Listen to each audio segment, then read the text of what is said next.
Welcome, everyone. It's noon, so we're going to begin. We have our yearly, very special event. We're delighted to have the Shikatomi lecture here, and Professor Joan Romano, who organizes this, will introduce our speaker. She is the training director of the psychology internship program and a professor in the Department of Psychiatry. And let me turn this over to Dr. Romano. You might put this. Thank you so much, Sharon, and welcome to all of you, and thank you for coming today.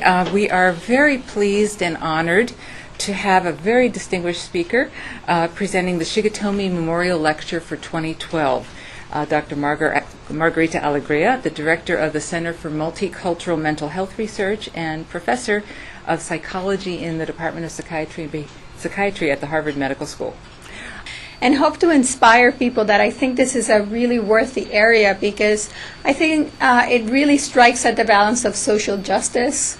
And we know that when kids don't receive services, it really has very negative repercussions. So first of all, I have to say I'm going to be talking about work that's really by our group. We are a big group of people that collaborate. Hi, how are you? A very big group of people that collaborate in several areas, and so I'm presenting my name here, but please believe me that it's, I have to give credit to a lot of people that have the patience to work with me over all of these years. So obviously, children in the United States, we have a big population of children, and people lose sight that most of the children overwhelmingly are racial ethnic minority children, with 25% being Hispanic, 15% Black, 4% Asian, and 5% other. And especially the Asian children are growing exponentially, but I mean exponentially. With very limited sense of how to approach, in terms of treatment and service delivery. At the same time, we're seeing a greater emergence of mental health problems all over.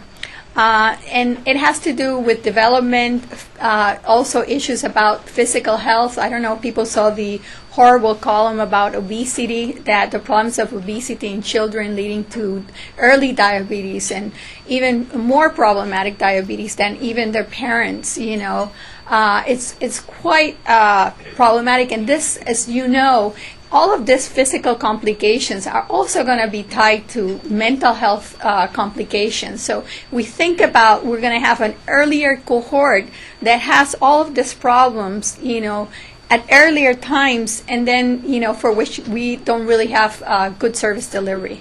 I also think the issue about education and the horrendous rates of children not achieving even high school, the dropout rates being so catastrophic in our ethnic racial populations, will really have severe consequences in a population that will be completely disengaged, particularly from the possibility of social mobility. So I think thinking about what can we do, especially in terms of educational attainment, it's quite important.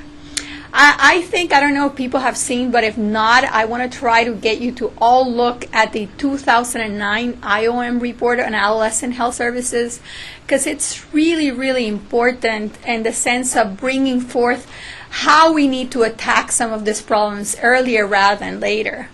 The issues of homicide and suicide as being the top 3 causes of death for this population really makes you wonder, why are we having such problems? The fact that less than 1 in 3 of children do not get any mental health services also is suggestive that we're really not attacking the problem, and we're having a missed opportunity to try to avoid problems that really get compounded, over time in terms of, unwanted pregnancies, issues about substance abuse, all of this dropping out of school that we could really avoid if we did early prevention. So, this is an opportunity that we should really be looking at ways of how to do something about it. So one of the things I wanted to discuss is, when we discuss and we looked at tables, and all of us that do research look at tables, we typically have the variable that's ethnicity, race. But that variable is really masking a lot of difference, and I want to really engage people in collecting more information and not limiting your data collection to race, ethnicity, to try to say that this is culture, because it isn't. That's just, a label that the census gives to try to create aggregation of groups of people. But it really doesn't tell you a lot about what's driving that. And therefore, I think we've been constrained in terms of service delivery in being able to explain what are the behaviors, what are the actions, the neighborhood factors that really then drive that we see those differences in patterns of service delivery, things that we see in different prevalence rates, because we're just using that proxy for race, ethnicity. It's very quick and easy. It's a shorthand for getting quick information, but it really doesn't allow us to think about culture in terms of clinical service delivery and even in epidemiology in a substantial way to try to understand the phenomenon. And I think that's very short-sighted. Obviously, I feel I'm going to start by saying that I'm a true believer. For the people, there are many seats in the front, so if you want to move forward, believe me, I'll treat you nicely if you come over. I think that one of the things is that I want to start by saying I honestly think that the mental health service system is failing these children. That we should start by thinking that we're not doing a good job in servicing this population. I mean, I'm going to use a lot of data, but the data has been so consistent that people now don't even bother to present the data, because basically we're showing a lot of kids are not getting anything. So what's the point? I mean, everyone knows it. So the actual issue is, what can we learn to try to change what's happening? As compared to non-Latino, white, both Latino and African American youth exhibit lower rates of mental health service use, make fewer office visits.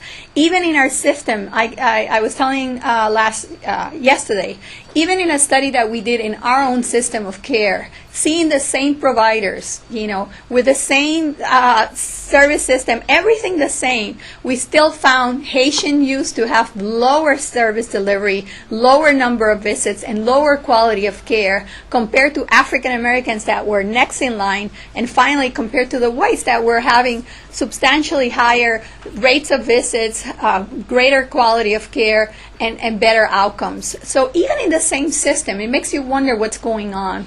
And we have a lot of ideas of what's going on, but I want to just cover that. They make fewer office visits for treating attention deficit disorder and depression, are less likely to receive multimodal treatments for ADHD or formal services for suicide attempts, in contrast to their white counterparts. So it's pretty much along the whole range. It's not like even for one condition, which is scary, because it goes, the spectrum of conditions that we can talk about, you still see it. So I think because we have low rates of entry into care, we have high rates of dropout, and greater rates of unmet need, we're really failing. And I think part of the reason why we're failing is we're not taking seriously the issues of culture and context in treating these populations and trying to see what's the best way to approach them, engage them, and get them in care, and actually provide something that they feel it's worth their time and effort. And I think that's something we're completely missing. This is all data, but it still shows, if you look at the data that was national, which are there very few, I'm going to present some data that's national also today, but basically show that everyone's doing poorly. We should start by the first thing. Everyone's doing poorly in terms of unmet need. But obviously the ethnic, racial, African American, and Hispanic kids are doing worse, but everyone's doing poorly. Almost, if you think about it, almost everyone's not getting that much. However, I wanted to say, just to show you, that there are many places along the way where we start losing people. This is Regina Bussing showing that 93% of boys with behavioral problems get recognized by their parents, compared to 82% of girls. If you look at then evaluated for HDHD is 57. Look at what dropout that really constrain from people from feeling like the institutions are going to treat them. There's issues about the community system, about whether the community system really thinks that they're going to receive something for putting the time and effort to go to service delivery. And then their youth and teacher factor characteristics. In this model, I really combine both the issues of health services with the educational system, because I actually think a lot of kids get their services of mental health and substance abuse from the educational system, and it's very correlated. And so thinking about both systems for kids in the same way we should be thinking about job wellness programs and programs for not only mental health systems of care, I think is the way to go. So I'm not going to go, but we actually say there are at least 6 things that really matter in why kids and their families, ethnic racial groups don't go to care, the failure of the healthcare markets, differential pathways into behavioral health care, poor youth provider-teacher interaction that don't allow, mismatches in behavioral health services and education service offerings versus what people want, lack of community trust and erroneous expectations about care, limited workforce availability. So you have a lot of issues that are underlying why we have disparities, and you have to be selective which ones are you going to deal with. For example, we know that for African American children and adolescents, they're more likely to come through the juvenile justice sector or have relations through there. And that really makes it, why would, an African American parent might think twice before reporting that they have a kid with a behavioral problem. Where is that going to lead me? And is my kid going to be taken away from me? So it just raises issues about trust and mistrust that I think is important. We also had done some really interesting work with Robert Roberts, who I completely love. He's in Texas, and he's a sociologist.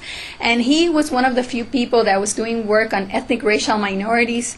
And we looked at this really interesting finding where ethnic racial minority parents were less likely to report that their kids had mental health problems or were unhappy with life compared to the kids' reports. So we were comparing the parents' report to the kids' report. In comparison to the white parents who were closer to their kids' reports. And we couldn't explain, why is it that ethnic racial minority parents are actually so distant from their kids' report compared to white parents. So that was something that intrigued us. So we wanted to check. So I'm going to move to 2 studies very quickly. Hopefully I can make this. One is, one of the hypotheses we have is this issue about difference in teachers' encouragement for parents to take their children to behavioral health care. We were thinking that one of the problems might be that teachers and other adults that are in the school system are actually differentially referring kids to the service delivery. There was some data that was very old, actually, by work by Jane Costello, showing that there was some differential referral. But after that, there was not really any good national data looking at this problem. So Ron Kessler has a national study that is a national study of a big sample of children, you'll see. And I asked him, I would be dying to analyze your data to see how it works for ethnic racial minority kids. So this is the story. So obviously, because we know that these kids rarely get to treatment, we thought schools would play a very substantial role in these differences. And it's one thing I want to clarify, there's very good data showing that when ethnic racial minority kids get treated, that they do really well. So it's not like there was a lot of evidence that part of the reason people are not going to care is because the treatment doesn't work so well. Because at least some of the work of Kristen McCabe and a lot of people that are doing work are showing pretty good similarities in outcomes for ethnic racial minority kids. But one of the worries we have is that we know parents have this problem of identification, and then if we were able to get the kids through the school system in identifying, it would really probably increase the likelihood that kids would get something, would get in contact with professionals to treat their care. We know that that's not the case. Even when parents recognize it, as you saw in the slides before, the likelihood of taking the kid to care is actually not that high. So it's a problem. So because schools play a role in early detection, and most child mental health services are received either at schools or at the request of schools, we think that this would be a really important step of where we could look at disparities. However, if you look the literature on referrals for kids in schools, it's actually very, very limited, very, very limited. So this is the objective of this study. We actually investigated whether there were racial, ethnic differences in teachers and other adults identifying or encouraging parents to take their kids for psychiatric problems. And let me clarify that for this, taking your kids for psychiatric problems, they did not have to identify my kid has ADHD, my kid has depression. They only had to report that the kid had these behaviors. And if they reported these behaviors, then they were asked this question about this behavior that we talked about. How many people have encouraged you? How many teachers or other adults have encouraged you to take your child to professional services? And then we wanted to know, does it make a difference for service delivery in terms of service access and the type of services people would go? It's a national sample. It's a national comorbidity study of adolescents. The ages of the kids are 13 to 17.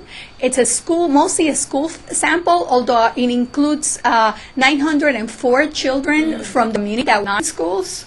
It basically, the analysis that I'm going to report, because we needed both parent information and child information, is limited to the sample where we have both diets. So that's why we're going to go to 6,112 kids. The adolescents were interviewed face-to-face, and one parent of each adolescent completed a self-administered questionnaire about their behavioral health and service delivery of the youth. And it was a very comprehensive 2-hour survey that they had to go through. We are using a structured diagnostic assessment, the Composite International Diagnostic Interview. And basically, I'm going to be talking only about 5 types of disorder. Major depression, dysthymia, separation anxiety, ADHD, oppositional defiant disorder, and conduct disorder. And we're going to group them, basically in internalizing disorders and externalizing disorders to give us bigger sample size, because you'll see how things start getting very small once you start cutting by disorder, by service delivery, etc. So as I said, the externalizing disorders, and this is like checklists. So parents were just being asked about these behaviors. And I have to say, many, many parents did not think their kid had a mental health problem. So it's not like they identify this. Attention deficit, oppositional defiant and conduct disorder, and the internalizing major depressive, the dysthymia, and separation anxiety. And then we ask about service use, and we ask a very detailed assessment about service use and the type of sector they went. And finally, we're going to look at Latinos, non-Latino blacks, and non-Latino whites. We actually analyzed this by Asians, but the reviewers said the sample was too small and asked us to take it away. So it's interesting, because this is the thing I was saying about, I'm going to talk about later, about small sample size. The problem was it was a small sample, and then in making the attribution, there's no difference. But these are the findings, and they're quite encouraging. I want to talk about mismatches in behavioral health services and minority service needs, which is one of the areas where we're saying that there's a difference, because I want to show you some very interesting data. This is different. Now we're not talking about teacher and other adults. We're talking about parents and service providers. And this is a study that was done by Ligia Chavez as part of one of the studies that we did as part of the Disparity Center. And it's looking at perceived impairment and need for care. And if you remember, there's been a lot of discussion that there are differential issues with where people say this is impairment or not impairment. That's actually my talk was in the morning. and that might be very cultural. And so we were thinking, okay, well, if this is the case, let's try to understand it in these groups of families. I think it's a really interesting study in that we were looking at parental and provider beliefs about, what is impaired behavior, how severe does it have to be for providers and parents to believe that it's impaired behavior, and when do they think they should get need for treatment? When is this kid should get the need for treatment? I think we looked at, because of availability, this was a small study. We decided to do it with Latinos in Boston, Latinos in Puerto Rico, and providers in the U.S. and providers in Puerto Rico. And I think it's some interesting in the saying that we could study Latino parental attitudes towards children impairment and need for services, as well as providers' perception. Let me show you how it is. These are 16 vignettes that we randomly assign. So it's a vignette study where we randomly assign the vignettes to be able to actually randomize the gender of the child in the vignette, the ethnicity of the child, Latino or non-Latino, white, and we did this with the name of the child. Then the symptoms of the child to be externalizing or internalizing, and also the severity. It was high severity or low severity. And we had the 16 vignettes and then tried looking at, was there a differential way of how they saw these vignettes? So basically we had like a third of providers were U.S. non-Latino providers, about a third were U.S. Latino providers, and around a third were Puerto Rican providers. And the same for parents, pretty much this, very like a third, a third, a third. So this is what we found. We found that vignettes that mention a Latino name, the child was named Juan instead of Johnny, same identical symptoms, were judged to be more impaired by both the provider and the parents. The same vignette, okay? We didn't change anything. With Anglo names being judged as having more mild severity as compared to the Latino name. The other thing is when the severity was very high, everyone judged the vignettes identical. So again, this issue about discretion, that is where people make this biased judgments. When it's very clear that it's severe, not a difference at all. The other thing I'm going to show you is there seems to be a clear disconnect between what parents recognize as impairing symptoms and then their perceptions of need for care. It's going to be real shocking. What we thought is, obviously a caregiver's decision to seek care is going to require two components. One component is obviously awareness of the impact of those symptoms in the child's functioning. But another component that's quite important that we never actually collect a lot of information has to do with the perceived benefit of care. How much that family believes there's a benefit of care. And what we found is that maybe there's two things why we think we found that the name of the child changed from one group to the other made a difference. We think it might be that because Latino families tend to take the child when the child is typically more severe, so they delay treatment, that maybe providers were making the attribution of this kid must be more severe to actually be a Latino kid with that, because that's typically the kids they're seeing. But we couldn't really explain. We tried all different ways of analyzing the data to see if this effect would go away, and we still couldn't find, where was it coming from. So we might think that it's just the type of kids that get seen, but why would parents make the same attribution was still not explained by this finding. So we really don't know. The other really interesting thing is the nature of the symptoms does make a difference. So internalizing versus externalizing symptoms. For both parents and providers, they were less likely to judge this as a problem if the symptoms were internalizing symptoms than if they were externalizing symptoms. So there was a lower rating of need for mental health services and a lower rating for given medications if the symptoms were internalizing symptoms than if they were externalizing symptoms, which is quite surprising because these vignettes were really very calibrated. We calibrated all. I can tell you, I don't want to spend the time explaining how we constructed the vignettes, but they were calibrated to be pretty much the same. So this would be kids that really needed services. We also found that there was an interaction such that Latino parents rated greater need for services and medications to externalizing symptoms, but not to internalizing symptoms of equal severity. So they were less likely, if it was internalizing symptoms, to say the kid needs services and the kid needs medication. So there's not only a problem of recognizing internalizing symptoms by parents and providers, but there's also a problem in the transitioning of saying this needs either medication or needs some sort of treatment. The other thing I want to finish with is gender. We were surprised to see again that if the kid was a girl versus a boy, they were less in need of medication therapy for girls than for boys, and they were less in need of therapy, and medication. So if it was a girl in the vignette, less likely to be recommending that. So why is that? You tell me. So I think the recognition of mental, there seems to be similarity in perceived impairment, except for the lower threshold.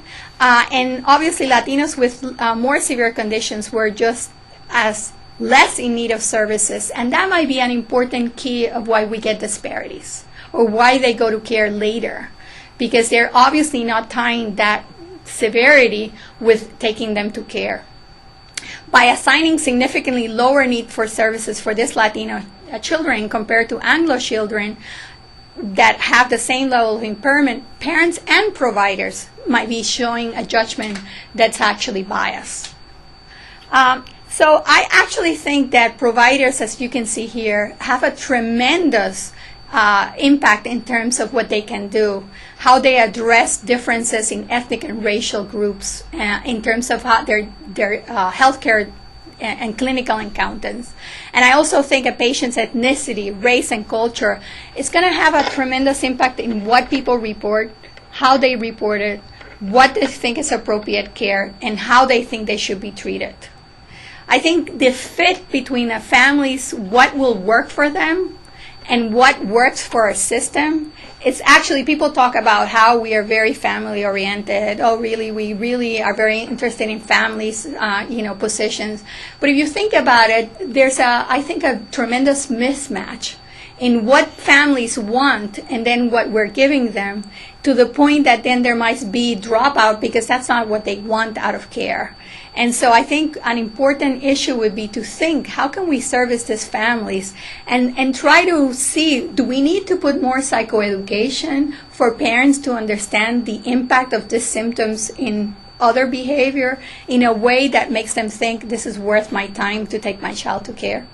So I think we need transformational changes to develop and implement better mental health service delivery that matches these diverse families, and that this really require public health approaches rather than only clinical approaches, because if people are not going to take their kids to care because they don't think they need the care, if we're waiting for them in the clinic, we're really wasting our time. They're really not going to come, or when they come, it's a lot later than when they need. So I think we need to think about cultural and contextual tailoring of service delivery to make sure that we can bridge this quality chasm. Thank you so much.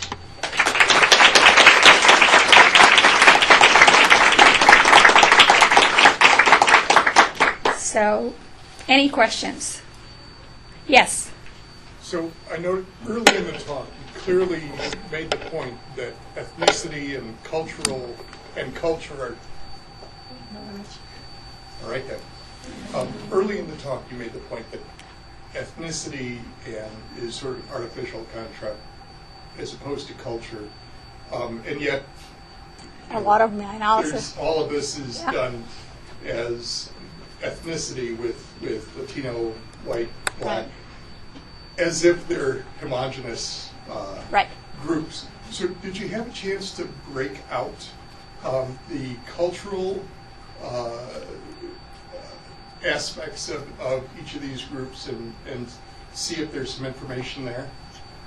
That's an excellent question. It's sort of like here I'm telling you, you have to break it up, get more information. Don't only use race, ethnicity. It's called secondary data. It's sort of, you have to take what there is sometimes, and unfortunately that was what there was. We did look at, we started separating the groups at certain points, and I can tell you that you have to be very careful. For example, even the Asian groups. I mean, we know this from the adult studies where we have actually stratified the sample by sub-ethnic groups, and we see dramatic differences.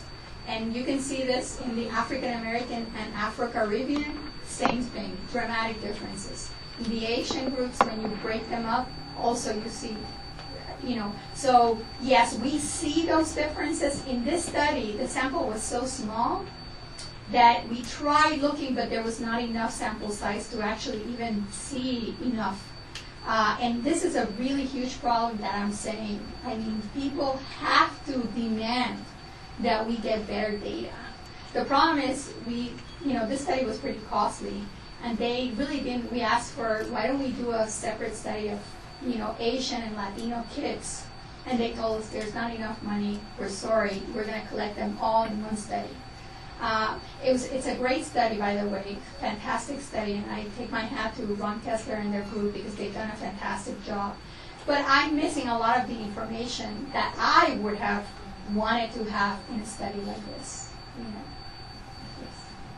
Hi, thank you so much for your talk. So I'm thinking two things. One, if I'm a parent of a child that's in a stigmatized group or already stigmatized group, I'm thinking what I report and what I do are three different things, right?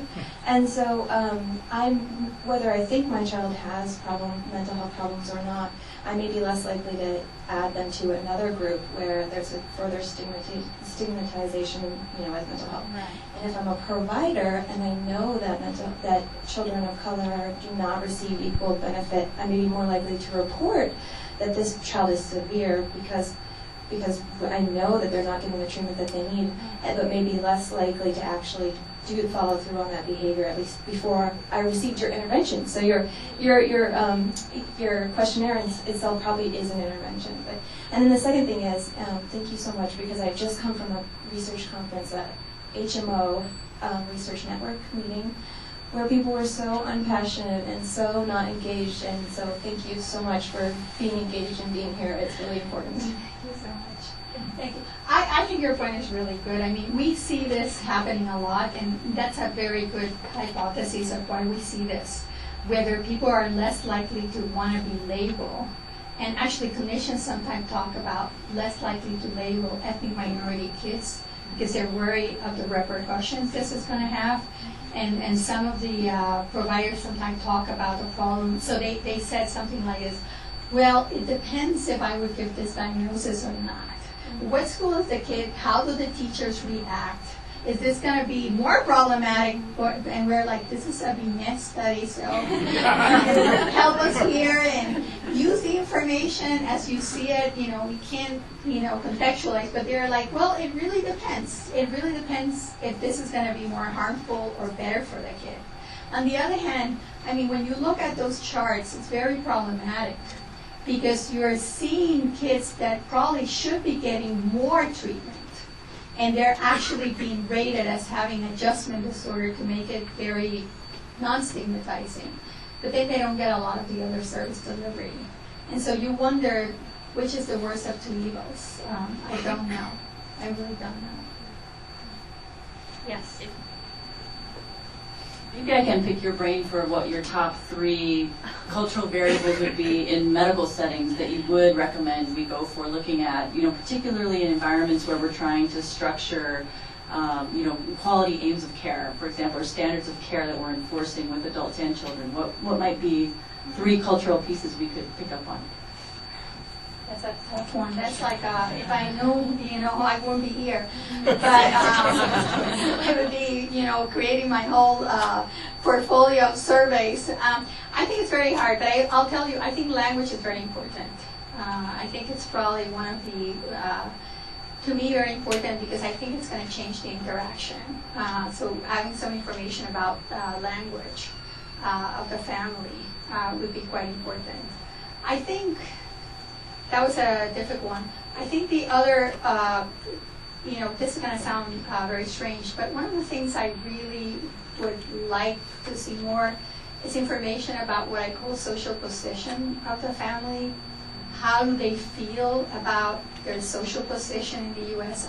We keep seeing that variable very, very related to all our negative outcomes. And the thing that we see about social position that I think is quite interesting is that it doesn't, we've done some analysis looking at what is related to social position for different ethnic and gender groups, and it seems to be different things.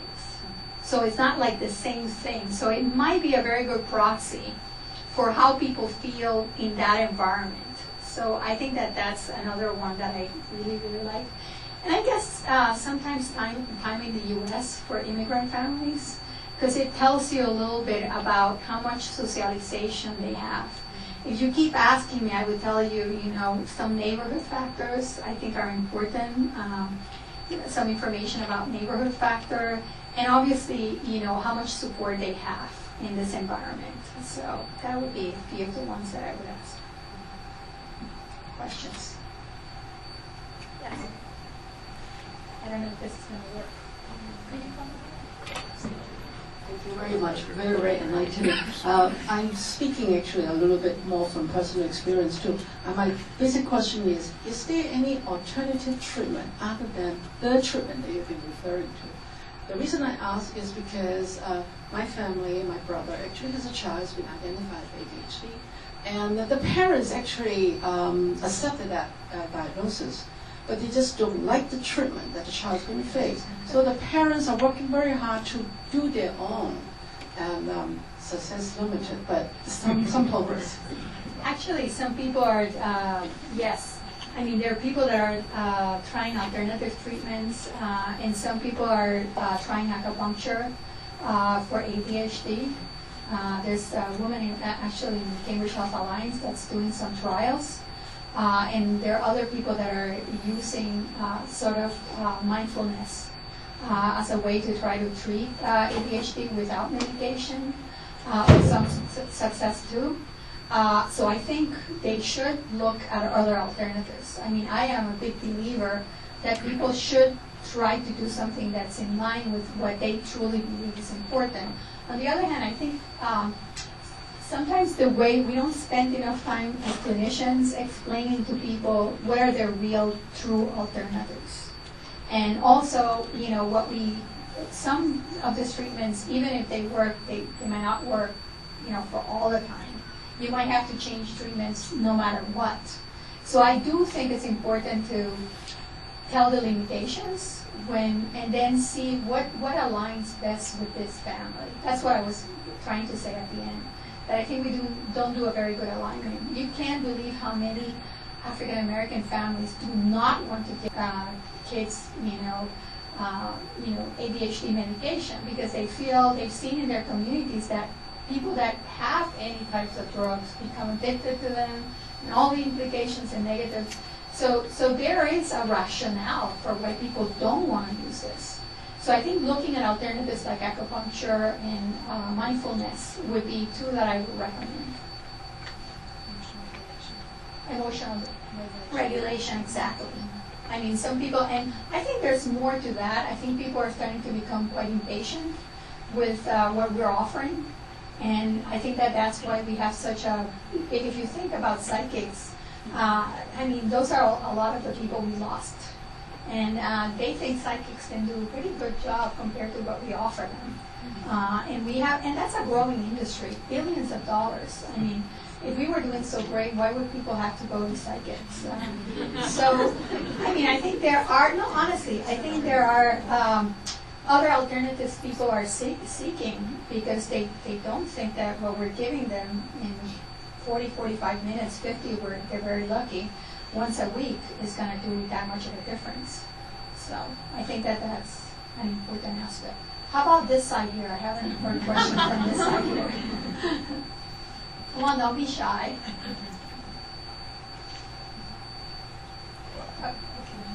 I can confirm something for you. I work with juvenile parole, DSHS, JRA, and yeah, I mean, the majority of the clients that we get are racially diverse. Probably about 35-40%, and the majority of them, 70-80%, have some type of behavioral disorder. diagnoses, coupled with substance abuse as well. So, yeah, it's the truth. That's where they're getting most of the services in terms of mental health and medical services. So, the thing about the school is very important, getting early and engaging the communities, because that's what it's about. Instead of waiting for them to come to us, we need to, kind of fill that gap. So thank you very much. Come over, Cecilia, so I don't lose it. So yeah, thanks for your talk. I'm a child psychiatrist working in children's. I have also been involved in navigating a lot of Indian families, and Indians are known very much for their education, but at the same time, I think they come in with a lot of stigma, and it's really hard for them to be able to accept the referrals of school, and then I've seen them dropping, and then approaching me, and then even after taking them to a referral appointment and sitting with them, it's been hard for them to really digest the treatment approaches. And as a psychiatrist, I'm more biased about the medical and the biological approaches, and then they completely disconnect with me. So I think it's very relevant, and I have had an anecdotal experience about this. So I really wonder if such a study could be done because of the limited Asian population in your sample. If a vignette study could be done in something like a children's hospital here, because the Northwest is kind of catering to the 5 neighboring states, and we have quite a multicultural population here.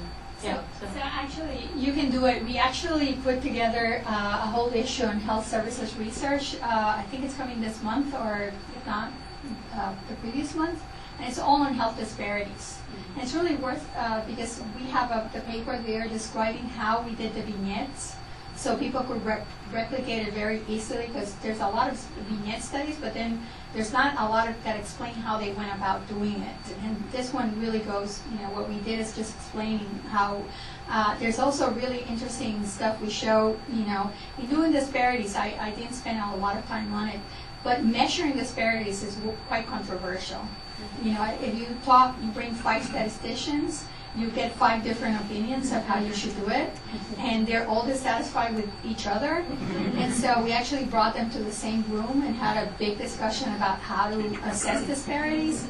And at the end of a 2-day period, we couldn't agree, so we decided to do this issue to actually put forth different models of how to measure disparities and the pros and cons, because we couldn't get together. So it's coming over to you.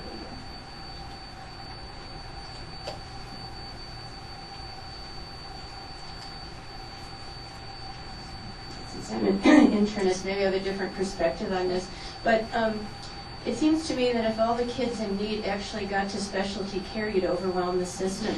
So I'm wondering, what's the role of primary care, primary pediatricians, and again, also coming from an adult perspective, what about the pathology in the family, and how does that contribute to that picture you painted? Well, I guess I have to say I'm very biased, so I'll tell you my bias ahead of time so you know it. I tend to be less on pathology for families and more about structural dimensions in settings. One thing that really struck me was we worked for 3 years in 2 public schools doing work on children that the school was saying were impossible. And one of the things first we detected is, for some reason, more than 68% of them were ethnic racial minorities, and were kids that were, so we were surprised, like, there's not an equal distribution here. One, I mean, it's through their social process that might be related, but this was a school that had a lot of poor kids. So we were surprised that it was overwhelming a set of kids. Second, I mean, I think the initial reaction was of the teachers was, this kid's, the family has a lot of pathology. And not that I'm discounting, it's probably true, but so what? I mean, my sense was, well, let's move to the kids and try to see what we could do with the kids. I actually believe your point is fabulous. I think medical care can do tons, primary care. And pediatricians should be a really important source. I think there are 2 issues. One is, my worry is that even if pediatricians identify it, the gap between the identification and the referral is huge. Because I think there's a lot of not good linkages to send those kids. And even if you send them, we know that referral actually is very ineffective. Very few people go. So I think it would have to be co-collation of a primary, of pediatricians, and then having a consult liaison that could help at least get the case started. So that's to me, very important. That's what I would recommend. But maybe the primary care can deal with the mild cases because you've got this differentiation. Well, I mean, you're gonna hate me. You're gonna hate this answer, but I'll tell you. I mean, I'm quite, and maybe this will improve with collaborative care, but I have to say I have my questions, and here are my questions. In what is now, primary care, pediatric care, if you look at the amount of time that's spent on discussing the problem, for example, for adult depression, the time is 3 minutes. I don't know what it is for children, but I'm guessing that's not going to be very long. And I guess I have somewhat of a reluctance, and I'm sorry, I have to be very blunt and honest with you, that unless we expand that time to be willing to discuss with the family the problem and sort of more psychoeducation, which would require for a change of practice that's actually not right now reimbursed, maybe it is a little bit, I'm very worried it's not going to happen. So I guess unless we would change and you would tell me yes, and I would see more discussion of really alternatives. I think the alternative is to have either a psychiatric nurse or someone trained that can actually do that interface. And then the second piece I think might be useful might be to have some co-related care there. But I'm I have to tell you, very suspicious that we're going to solve it by docs in any place. I mean, maybe we will, but I want to see it. I want to see that data. So I think the 3 minutes is just not enough. And we're not seeing improvements in that, except if they're paid. Mm-hmm. So I'm worried that unless there's that reimbursement component, it's going to be tough. So thanks everyone, I really appreciate it.